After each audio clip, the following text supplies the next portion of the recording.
I just left this small group with some of the members of my church, and I was inspired yet convicted at the same time because we had went out to eat, and all the conversations that was going on, I was just soaking them all in. And it kind of made me realize some things that I have been slipping on in my personal life. All right. So a lot of times we keep talking about things, but we won't move. OK, so I wrote some things down and I'm like, let's be real. Some of us aren't happy where we are. We clock in, clock out with dreams just sitting in our notes. We keep saying I'm bigger than this. I know for a fact I've said that multiple times. I'm called to more. I know this ain't it. But saying it doesn't shift nothing. And you can't break into your next by babysitting your now. Let me say that again.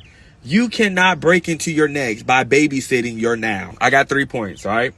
The first point is your frustration is trying to wake you up, not shut you down. You're not lazy.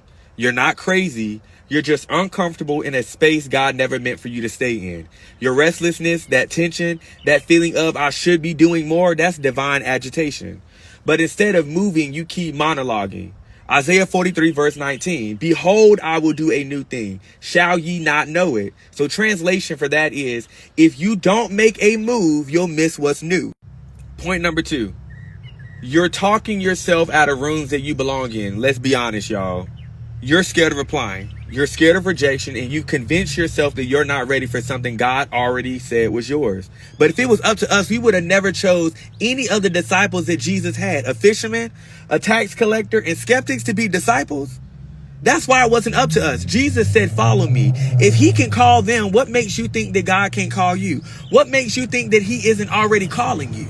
Point 3, your faith has to match your future.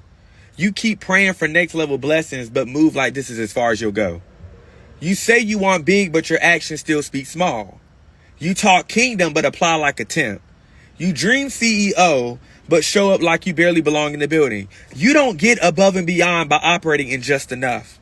Let me say that again. You don't get above and beyond by operating in just enough. Faith is not just spiritual, it's strategic. You got to carry yourself like the version of you that God already sees, not the version of you fear keeps trying to reduce. So that means showing up bold, submitting the application, and asking for the meeting, positioning yourself on purpose. So I'm going to end it and say this. God's not asking if you're qualified. He's asking if you'll move like you believe what he said. Hold that in your spirit.